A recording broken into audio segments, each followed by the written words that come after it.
Today I'm going to be talking about scientific notation, which is a tool that scientists use for working with really big and really small numbers, numbers that have lots of zeros either before or after the important digits. This is a real concern in chemistry because our main focus is on very small things like atoms, ions, and molecules, which are really tiny.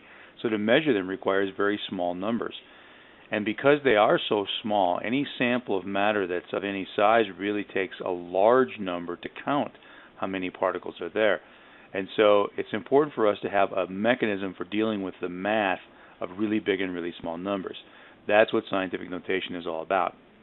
The idea of scientific notation is that every number there is can be written in the form m times 10 raised to the n.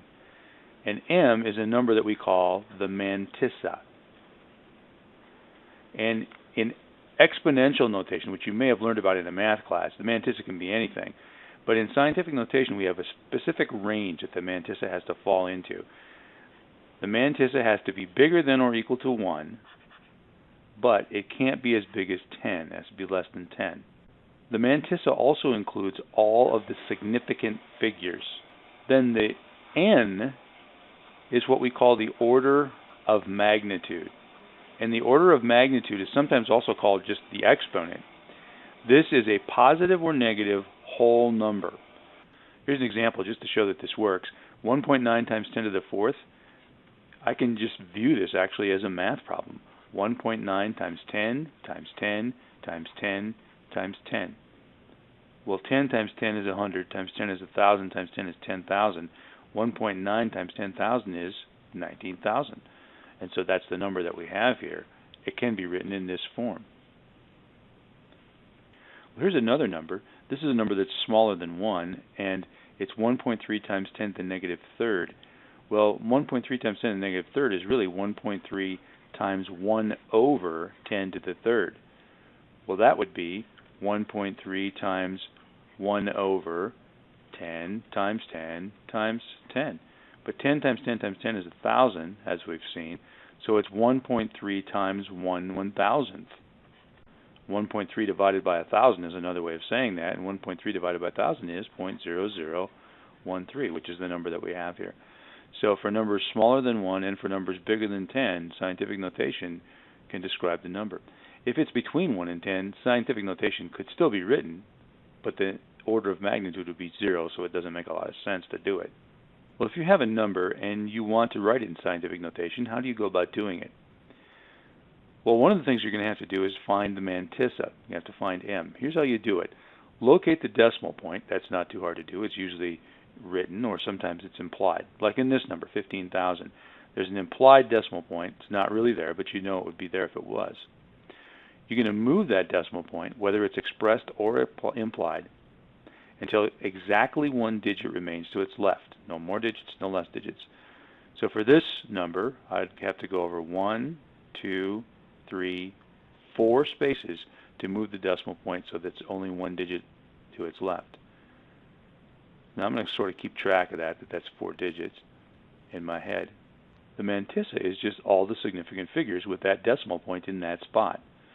So that means for this number, 1.5. Remember, zeros that come after the first non-zero digit but to the left of an implied decimal point, those aren't significant. So those last zeros don't count. 1.5 is all the significant figures. So that's my mantissa. Now the absolute value of n is how many places did I move. So for the example that I was just working with, 15,000, I now know that my mantissa is 1.5, and I had to move 4 spots. So times 10 to the either positive or negative 4. Here's how you keep track of it. If the number you're writing is bigger than 10, you're going to have a positive exponent. So 10 to the positive 4. Now, if the number that you're writing is smaller than 1, you're going to have a negative exponent. So if I had moved 4 places to the right, I would have started out with a number that was a decimal, and that means I would have a negative exponent. Let's take a look at a couple of real-life numbers. This looks like a crazy big number, but it's actually not made up. This is a real number. It's a number that's so important in chemistry it actually has a name, Avogadro's number. If I want to find the mantissa, I have to move the decimal point, which is implied in this case to be right there. until exactly one digit remains to its left. So, counting as I go, 3, 6, 9, 12, 15, 18, 21, 22, 23 places I had to move.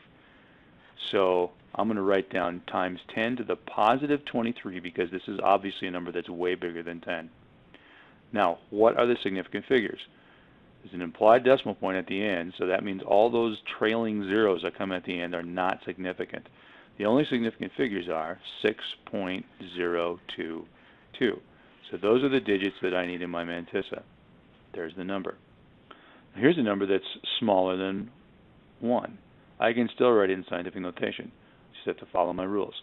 So here's my decimal point. In this case, it's expressed, and I'm going to move it. 3, 6, 9, 12, 15, 18, 21, 24, 27, 30, 31 places until exactly one non-zero digit remains to the left.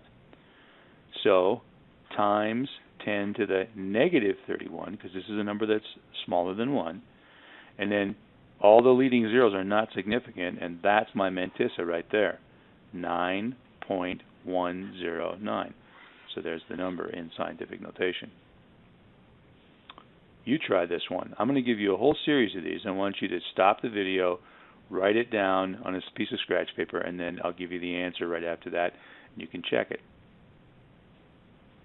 Well, here's 750 in scientific notation. I'm moving the decimal point 1, 2 places, and it's a number that's bigger than 10, so that means times 10 to the positive 2. The last zero is not significant, so 7.5 is my mantissa. Try this one. The implied decimal point here, if I move it, I'm going 1, 2, 3 places. It's a number that's bigger than 10, so that's 10 to the positive 3. There's only one significant figure here. It's the 9, and that's all that shows up in my mantissa. Try this one. Well, this is the same value as you had before, but it now has more precision. The decimal point is expressed here, and that means all these zeros are significant. I'm still moving over 3 places, and so it's still going to be times 10 to the third. But now when I write my mantissa, I have to write 9.0000. All those zeros have to show up in there. Try this one. Well, this is a number that's smaller than 1, so that means I'm moving to the right, and I move 2 places. So times 10 to the negative 2 for this number. Zeros that come to the left of the first non-zero digit aren't significant, so the only significant figures are 1 and the 9, so 1.9 is my mantissa. Try this. I would have to move my decimal point 1, 2, 3, 4 places to get exactly one digit to its left. It's a number that's smaller than 1, so 10 to the negative 4 is my exponent. All the leading zeros are not significant, so the mantissa is just simply the digit 2. Give that a try. This looks like the same number as you had before, and it is, but the precision is different, and that's going to change how it's written in scientific notation. I move the decimal point 1, 2, 3, 4 places, just like before, and that's 10 to the negative 4. But now that 0 is significant, so I have to record it in my mantissa. So it's not 2, it's 2.0 times 10 to the negative 4. One more. I move my decimal point 2 places here, so that means times 10 to the negative 2 because it's a number that's smaller than 1. And the first 2 zeros aren't significant, but everything else is. So that means I have to record 1.305 in my mantissa. Now let's try going backwards. Write 7 times 10 to the 4th in long notation. Well, I start out with 7, and if I want to make a number that's bigger than 10, that means I'm moving decimal places to the right, and there's 4 of them shown up in my order of magnitude, so I would add 1, 2, 3, 4 zeros to the end. I only have one significant figure, so I don't put a decimal point at the end, 70,000. Try this. Well, this is a number that's going to be smaller than 1 because it has a negative exponent. So 2, 3, and 1 are going to be the last digits that I see on the far right. And then to get 7 places to the left, I'd have to move over 1 and then add 6 zeros to keep moving. So 1, 2, 3, 4, 5, 6, and there's my decimal point. So it's 0.000000231. Try this one. Again, this is smaller than 1. I have to move my decimal point 2 places to the left. 1, 5, and 0 are all significant because they're in the mantissa, so I have to write them all down. I move the decimal point 1 place to get in front of the 1, and then I have to add a 0 to get in front of that to make 10 to the minus 2. So 0.0150 is my number. Try this. This is a sort of a trick question. Watch what happens here. This is a number that's bigger than 10. I write 1, 5, 0, and then I've got to move my decimal point 3 places. So moving over 1, getting behind the 5, 1 more gets behind that 0, and then I need to add another 0 to move over 3 places. So it's 1500. But look at the 2 ways that I can write this. If I write 1500 and I put a decimal point after it, I have 4 significant figures. But that's too many because my mantissa only has 3 numbers in it, and they're all significant in scientific notation. The other way I could write this is 1500 without a decimal point. But that only has 2 significant figures, and that's not enough because I'm supposed to have 3. So in fact, this number can't be written properly with the right number of significant figures in long notation. So another reason that scientists use scientific notation is because there are sometimes that you just can't write the number correctly without it when you're thinking about significant figures and precision. Well, you don't just write numbers and read numbers. You have to do arithmetic with numbers. And actually, this is where the beauty of scientific notation really shows itself. You can save yourself a lot of work by knowing the rules for how to add, subtract, multiply, and divide these really big and really small numbers that are expressed in scientific notation. There will be 3 rules, one for multiplying, one for dividing, and another one for adding and subtracting. When you're multiplying, it's very simple to do. You just multiply the mantissas, like they're normal numbers, and then add the exponents together. Say, for example, you're going to do this problem. You'd find the product mantissa by taking 4.9 and multiplying by 3.7. 4.9 times 3.7, according to my calculator, is 18.13. But if I look at these, each of them has only 2 significant figures, so I got to round that to 18. I wouldn't write 18.13, but just 18. Now, this is 18 times 10 to the, and remember I'm going to add my exponents. So that's 8 plus 16. Well, 8 and 16 is 24, so my final answer here is 18 times 10 to the 24th. Now that's not in scientific notation because the mantissa here is bigger than 10. So if I wanted to express this in scientific notation, I'd have to change this to 1.8 times 10 to the 25th. You try this one. Well, the first thing you want to do is find the new mantissa by taking 6.626 and multiplying that by 4.00. 6.626 has got 4 significant figures in it. 4.00 has 3 significant figures in it. So your answer should have 3 significant figures. My calculator gives me 26.504. But that's too many significant figures. I only get 3. And so I'm going to drop those 2 digits, and my mantissa is 26.5. Now, what's my exponent? It's times 10 to the negative 34th plus negative 7th. Well, negative 34 minus another 7 is negative 41. So 26.5 times 10 to the negative 41 is my number. Again, it's not in scientific notation. If I wanted to do that, I'd have to move the decimal point over to the left one, which would give me 2.65 times 10 to the not as many places again. So this is not negative 40th. When you're dividing, it's almost as simple as multiplying, a little bit more complicated. You divide the numerator mantissa by the denominator mantissa, like a division problem. And then instead of adding up the exponents, you subtract the denominator's exponent from the numerator's exponent. For example, say you were doing this problem. You'd find the mantissa by taking 7.7 and dividing it by 2.5, and that gives you 3.1 to two significant figures. Now, what's the exponent? Well, it's times 10 to the numerator exponent, which is negative 12, minus denominator exponent, which is 5. So minus 12 minus 5 is minus 17. So our answer is 3.1 times 10 to the negative 17. You try this one. To find my mantissa, I would take 6.81 and I'd divide it by 1.2. 6.81 has got three significant figures. 1.2 has got two significant figures. So when I get my answer, I want to round it to two significant figures. And that comes out to 5.7. So that's my mantissa. This is times 10 to the positive 10 minus a negative 4. Remember, it's numerator exponent minus denominator exponent. Well, 10 minus a negative 4 is 10 plus 4, so my answer ends up being 5.7 times 10 to the 14. Adding or subtracting is a little more complicated. In order to do adding or subtracting, you have to have both numbers in the same exponent. It turns out to be most efficient if you convert both numbers to whichever one is the larger of the exponents, and then you add or subtract the mantissas just like they're ordinary numbers, and the exponent stays the same.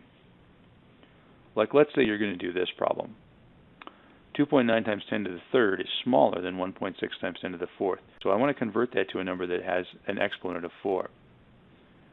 That's going to make it a smaller number, the mantissa, and it's not going to be in scientific notation anymore. In fact, I'd have to move the decimal point over 1 to make this 10 to the fourth. So that would be 0.29 times 10 to the fourth. I'm going to leave 1.6 times 10 to the fourth as it is. It's 10 to the fourth. I'm ready to go there. And I want to make sure when I add these up that I put my decimal point so that it lines up with the previous decimal point. This is going to be important for getting my significant figures right. Now, when I add these together, 10 to the fourth is going to be my exponent. And if I'm not thinking about significant figures, I go 1.89. That's my mantissa. But remember, in our rules for adding and subtracting, I have to round my answer to the decimal place that's in the least precise of the two answers. This is good nearest to the hundredth. This is good only to the nearest tenth. So I have to round my answer to the nearest tenth. So instead of 1.89, I would write 1.9 and 10 to the fourth. That's my answer. You try this one. Well, in this subtraction problem, I want to convert 10 to the fifth to 10 to the seventh, because 10 to the seventh is bigger, obviously. So this, I just keep it the way it is, 2.79 times 10 to the seventh. And to make this two steps bigger, 6.1 is going to have its decimal moved over 2 steps. So I'm going to end up with 0.061. So I'm going to write that, remember, stacking the decimal points on top of each other, 0.061 times 10 to the seventh. Well, when I subtract, 10 to the seventh is going to be my exponent of my answer. If I subtract without thinking about precision, I'm going to have a 9, 2, 7, the decimal point, and then a 2. But remember, this is only good to the hundredth. This is good to the thousandth. So I have to round this off to the hundredth. So 2.729 becomes 2.73. And then my exponent is 10 to the seventh. There's my answer. Well, what I'd like you to do next is watch a little video that shows you how to use your scientific calculator or your graphing calculator to do this arithmetic very easily. It's a lot easier if you have one of these calculators that has an exponential notation button. So watch this little video and practice with your own calculator by doing a few problems.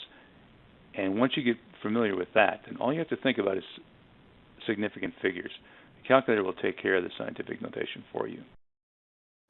Well, what I'm going to do here is show you how to use your graphing calculator and another type of scientific calculator to enter exponential notation or scientific notation and use it in solving problems. I'm going to do this by example. I'm going to do the problem 6.022 times 10 to the 23rd multiplied times 10.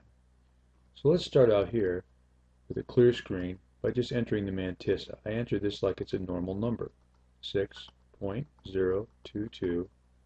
But then instead of hitting times or 10 or raised to the or anything like that, I'll just go up to my second function and then I'll hit my comma button.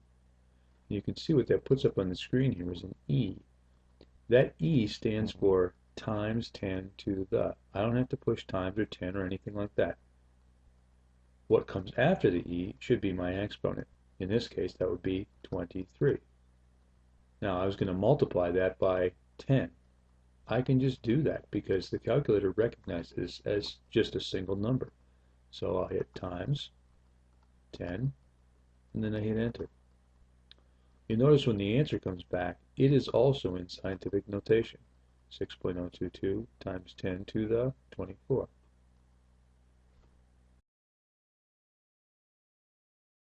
Here's another type of scientific calculator. If you don't have a graphing calculator, your keyboard and screen may look a little bit like this one. I'll turn it on. I'm going to do the same problem to illustrate how this is done.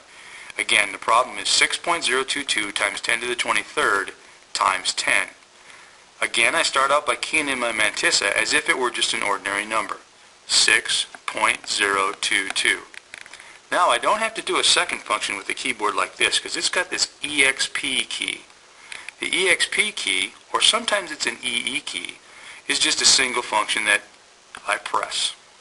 Now, it puts two zeros up here and they're superscripted a little bit.